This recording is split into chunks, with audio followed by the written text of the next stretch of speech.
지난 몇 년간 PC 세상은 사실상 두 개의 제국으로 나뉘어 있었죠. 네, 맞아요. 하나는 이제 인텔이라는 엔진으로 돌아가는 거대한 윈도우 연합이었고, 다른 하나는 애플이 직접 만든 M 시리즈 칩으로 세운 뭐랄까 강력한 실리콘 왕국이었고요. 그렇죠. 양강 구도였죠. 그런데 CES 2026에서 이 스마트폰의 절대 강자인 퀄컴이 이 두 제국에 정면으로 도전장을 던졌습니다. 저희가 입수한 두 건의 심층 분석 보고서가 이들의 치밀한 전투 계획을 아주 상세히 담고 있는데요. 오늘 저희는 이 계획을 함께 뜯어보겠습니다. 과연 이게 PC 역사를 바꿀 혁명이 될지 아니면 그냥 무모한 도박으로 끝날지 그 가능성을 한번 짚어보죠. 이번 분석의 핵심은 전쟁의 선포라고 봐야 합니다. 퀄컴이 단순히 그냥 더 빠른 칩을 하나 내놨다 이게 아니거든요. 아, 그런 수준이 아니다. 네, PC, 자동차, 로봇을 아우르는 모든 컴퓨팅의 패러다임 자체를 AI 중심으로 바꾸겠다. 이렇게 전면전을 선언한 겁니다. 오늘 저희는 그 선언의 진짜 의미가 뭔지, 그리고 그들의 가장 강력한 무기는 또 무엇인지, 이 전쟁의 승패가 앞으로 당신의 책상 위와 일상을 어떻게 바꿔놓을지에 대해 깊이 파고들어 보겠습니다. 좋습니다. 그럼 그 선전포고문부터 한번 살펴보죠. 퀄콜의 CEO 크리스티아노 아몬이 이제 디지털 전환의 시대는 끝났다. 지능형 전환의 시대가 왔다. 이렇게 선언을 했어요.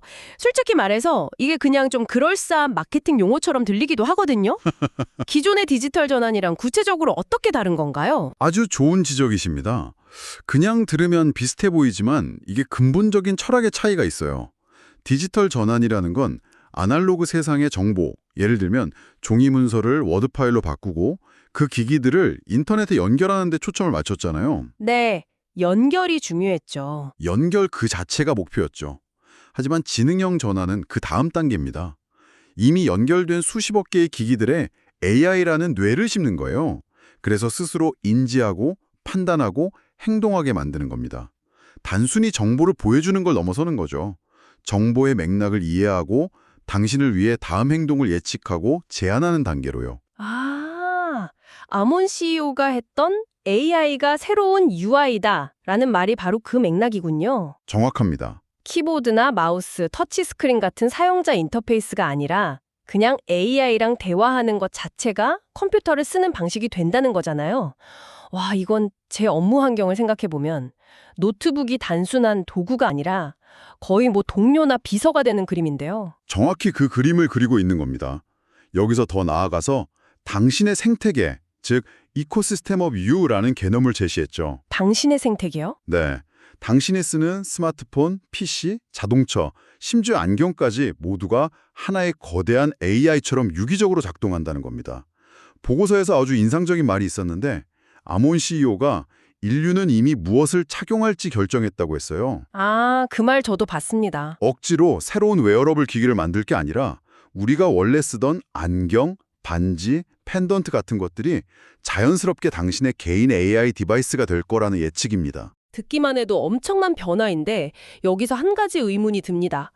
보고서를 보면 퀄컴은 이 모든 AI 연산을 거대한 클라우드 서버가 아니라 각자 기기 안에서 처리하는 온디바이스 AI를 엄청나게 강조하더군요. 네, 그렇죠. 저는 이게 좀 이상하게 들려요. 클라우드 AI는 수백만 명의 데이터를 학습해서 점점 똑똑해지는데 내 기기 안의 AI는 오직 내 데이터로만 학습하는 거잖아요. 프라이버시는 좋겠지만 결국 더 멍청한 AI를 쓰는 대가로 프라이버시를 얻는 것 아닌가요? 와, 그게 바로 이 전략의 핵심을 찌르는 질문입니다. 맞습니다. 분명 그런 트레이드오프가 존재하죠. 하지만 퀄컴은 세 가지 아주 현실적인 이유 때문에 온디바이스 AI에 모든 것을 걸고 있습니다. 첫째는 비용입니다. 챗GPT 같은 서비스를 클라우드에서 한번 돌릴 때마다 어마어마한 비용이 발생해요. 그렇죠. 모든 기기가 24시간 클라우드에 접속해서 AI를 쓴다면 그 비용은 감당이 불가능해지죠. 둘째는 속도고요. 클라우드에 묻고 답을 기다리는 그 지연 시간 없이 기기에서 즉각적으로 반응해야 진짜 비서처럼 느껴지니까요. 그리고 마지막이 바로 당신이 지적한 프라이버시입니다. 퀄컴의 베팅은 이거예요. AI가 당신의 건강, 금융, 사적인 대화까지 다루게 될 미래에는 약간의 범용 지능을 포기하더라도 내 데이터를 외부로 보내지 않는다는 신뢰가 훨씬 더 중요한 가치가 될 거다. 아, 가장 똑똑한 AI가 아니라 네, 가장 나를 잘 알고 가장 안전한 AI로 승부하겠다는 겁니다. 흥미로운 관점이네요. 비전은 알겠습니다. 하지만 이런 거대한 비전은 혼자서는 절대 이룰 수 없겠죠? 특히나 모든 걸 수직으로 통합해서 완벽한 경험을 제공하는 애플이라는 거대한 성벽이 버티고 있으니까요. 맞습니다. 보고서에서는 이번 CES에서 발표된 퀄컴과 레노버의 파트너십을 애플에 대항하는 수평적 연합이라고 표현했는데, 사실 PC 진영이 이런 연합 시도는 과거에도 많았지만 번번이 실패하지 않았나요? 그렇죠. 많았죠. 이번엔 뭐가 다른 거죠? 맞습니다. 과거의 연합은 그저 퀄컴이 칩을 만들면 레노버가 그걸 가져다 노트북 케이스에 넣고 파는 수준에 그쳤습니다. 그러니 하드웨어랑 소프트웨어가 따로 놀고 애플의 그 최적화된 경험을 따라갈 수가 없었죠. 네. 하지만 이번 연합은 차원이 다릅니다. 두 회사가 단순히 부품을 사고 파는 관계를 넘어서 소프트웨어 레벨에서부터 제품을 공동으로 설계하고 있어요. 그 결정체가 바로 키라, 큐아라라고 불리는 AI 슈퍼 에이전트입니다. 키라요? 네. 이건 그냥 레노버 노트북에 설치된 또 다른 챗봇이 아닙니다. 그러니까 키라는 단순한 앱이 아니라는 말씀이시군요. 구체적으로 사용자 입장에서 어떤 경험의 차이를 만들어내나요? 예를 한번 들어보죠. 당신이 사무실 레노버 PC에서 키라에게 오늘 오후 미팅 관련 자료 좀 정리해서 초안 만들어줘 라고 말하면서 작업을 시작했어요. 네. 그러다 급히 외출할 일이 생겨서 모토로라 스마트폰을 들고 나갑니다. 그러면 키라는 당신이 PC에서 하던 작업에 맥락을 그대로 스마트폰으로 가져와요. 아, 당신이 카페에 앉아서 스마트폰을 열면 키라가 아까 정리하던 미팅 자료 이 부분부터 계속할까요? 이렇게 먼저 물어보는 식이죠. 와, 기기가 바뀌어도 AI는 하나인 것처럼 움직이는 겁니다. 이게 바로 하나의 AI, 여러 디바이스라는 비전의 실체고 과거의 느슨한 연합과는 근본적으로 다른 적입니다. 와, 그건 정말 경험의 차이를 만들겠네요. 제가 집에서 아이폰으로 보던 유튜브 영상을 밖에서 아이패드로 열면 보던 부분부터 바로 이어지는 것과 비슷한 경험을 모든 작업에서 구현하겠다는 거군요. 바로 그겁니다. 심지어 디스플레이가 없는 AI 펜던트 같은 기기도 공개됐다고요. 이건 좀 너무 나간 것 같은데 공상과학 영화 소품 아닌가요? 하하하, 저도 처음엔 그렇게 생각했습니다. 그런데 CES 현장에서 그 데모를 직접 보니까 생각이 좀 바뀌더군요. 물론 아직은 초기 단계지만 그들이 노리는 바가 명확하게 보였습니다. 이건 사용자가 의식적으로 사용하는 기기가 아니라 항상 내 주변에 존재하면서 상황을 인지하는 앰비언트 컴퓨팅의 시작점이에요. 앰비언트 컴퓨팅이요? 네. 예를 들어 당신이 이 펜던트를 목에 걸고 회의에 들어가면 펜던트가 회의 내용을 듣고 있다가 방금 논의된 내용을 바탕으로 액션 아이템을 정리해둘까요? 라고 이어폰에 속삭여주는 거죠. 당신을 퀄컴 레노버 생태계 안에 아주 자연스럽게 그리고 강력하게 묶어두는 일종의 트로이 복마 전략인 셈입니다. 알겠습니다. 비전도 있고 그 비전을 함께 실현할 동맹군도 꾸렸군요. 하지만 아무리 계획이 좋아도 전쟁은 결국 무기의 성능으로 결판이 나죠. 그렇죠. 이 모든 걸 가능하게 할 엔진, 즉 새로운 칩셋 얘기를 해보죠. PC 시장을 겨냥한 스냅드래곤 X2 시리즈. 도대체 어떤 물건입니까? 한마디로 퀄컴이 인텔과 애플의 심정부에 칼을 겨누는 제품입니다. 그동안 퀄컴 칩은 배터리가 오래간다는 장점은 있었지만 성능은 좀 아쉽다는 평가가 따라다녔거든요. 네, 항상 그랬죠. 그런데 이번 최상위 모델인 X2 일리트 익스트림은 모바일 기반 칩셋 최초로 5.0GHz 클럭 속도의 격을 깼습니다. 5.0GHz요? 네, 이건 이제 우리도 전력 효율만 따지지 않고 순수한 성능으로 정면 대결하겠다는 선언과도 같아요. 인텔의 고성능 칩, 애플의 M 시리즈 칩과 동일선상에서 경쟁하겠다는 자신감의 표현이죠. 그런데 보고서에서 제 눈을 사로잡은 건 그 성능 수치보다 더 놀라운 부분이었습니다. 가장 비싼 최상의 모델부터 가장 저렴한 보급형 모델까지 전 라인업에 동일한 80 TOPS 성능의 NPU, 그러니까 AI 엔진을 탑재했다는 점이에요. 맞습니다. 이건 상식적이지 않잖아요. 보통은 비싼 제품에 더 좋은 부품을 넣어서 등급을 나누는 게 당연한데 왜 이런 이상한 결정을 한 걸까요? 바로 그 지점이 퀄컴의 가장 대담하고 영리한 승부수입니다. TOPS라는 게 초당 수 조번의 연산을 처리할 수 있다는 의미로 AI의 마력을 나타내는 단위인데요. 네, 경쟁사들이 등급에 따라서 20, 40, 60 TOPS 이런 식으로 AI 성능을 잘게 쪼개 파는 동안 퀄컴은 마이크로소프트가 요구하는 차세대 AI PC의 기준 40 TOPS를 2배나 뛰어넘는 80 TOPS를 모든 제품의 기본값으로 만들어버린 겁니다. 기본값으로요. 네. 이건 칩을 파는 전략이 아니라 미래의 소프트웨어 생태계를 통째로 삼키려는 전략입니다. 생태계를 삼키는 전략이라니 좀 더 구체적으로 설명해 주시죠. 소프트웨어 개발자 입장에서 한번 생각해 보세요. 지금까지는 내 AI 프로그램이 저가형 노트북에서도 돌아갈까? 이걸 걱정하면서 기능을 좀 소극적으로 만들어야 했어요. 그쵸. 하드웨어 성능을 고려해가 하니까. 그런데 퀄컴이 앞으로 스냅드래곤 X2가 달린 PC라면 어떤 걸 사도 최소 80 TOPS의 AI 파워는 보장됩니다. 라고 선언해버린 겁니다. 이러면 개발자들은 어떻게 할까요? 더 이상 하드웨어 파편화를 걱정할 필요 없이 처음부터 80 TOPS의 강력한 성능을 마음껏 활용하는 혁신적인 AI 애플리케이션을 만들게 되겠죠. 결국 수많은 AI 소프트웨어들이 자연스럽게 퀄컴 플랫폼을 중심으로 개발되고 퀄컴 칩이 아니면 제대로 된 AI 경험을 할 수 없는 세상이 열리게 되는 겁니다. 와, 미래의 앱스토어를 선점하려는 굉장히 영리한 수죠. 이건 정말 판을 뒤흔드는 생각이네요. 그런데 PC를 넘어서 로봇을 위한 드래곤윙 플랫폼도 공개됐습니다. 드래곤윙 IQ10의 AI 연산 성능이 무려 700 TOPS에 달한다고요? 네, 700이요. 방금 80 TOPS도 엄청나다고 했는데 700이라니 이 정도 힘은 도대체 어디에 필요한 건가요? 감이 잘 안 옵니다. 제가 한번 비유를 들어볼게요.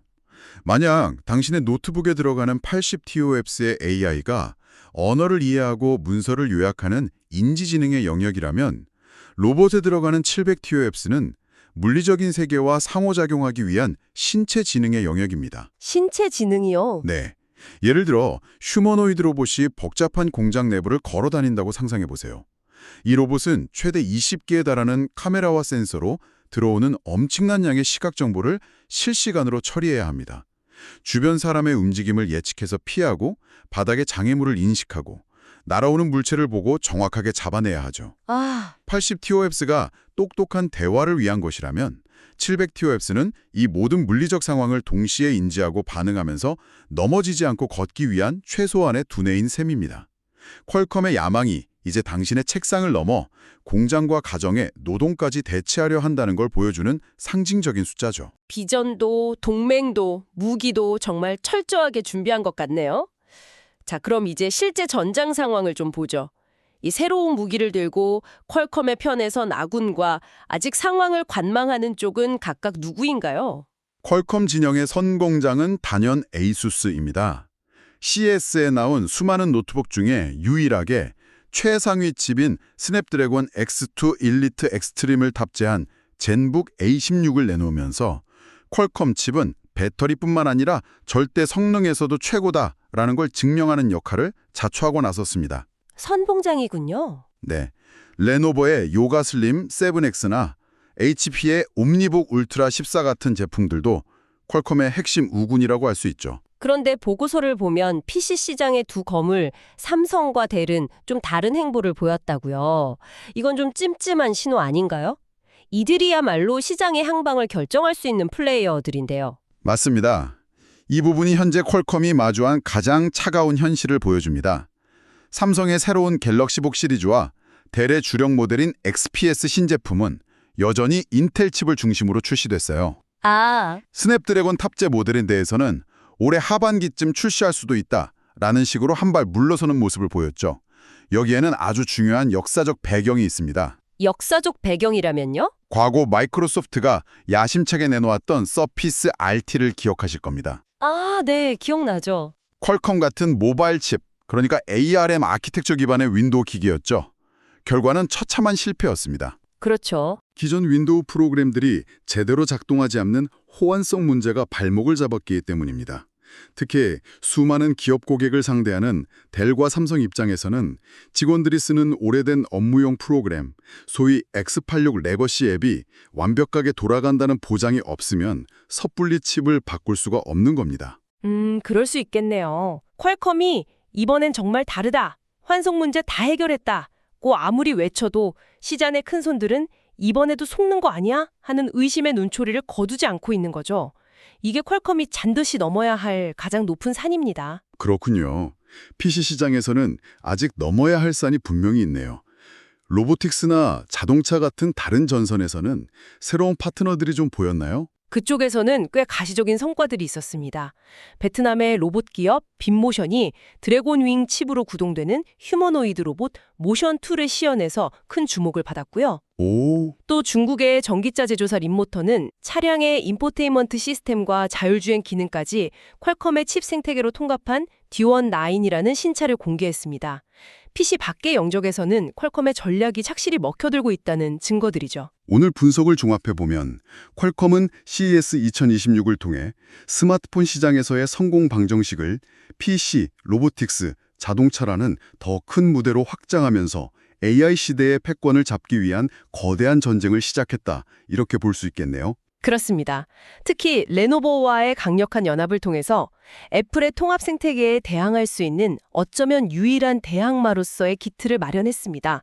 하지만 동시에 삼성과 델의 신중한 태도에서 볼 수 있듯이 과거의 실패가 남긴 호환성이라는 주온 글씨를 지우고 시장의 완전한 신뢰를 얻어야 하는 무거운 과제도 안고 있습니다. 이렇게 분석한 내용을 바탕으로 앞으로 이 거대한 전장의 향방을 지켜보실 당신에게 생각해볼 만한 질문을 하나 던져드리면서 마무리할까 합니다.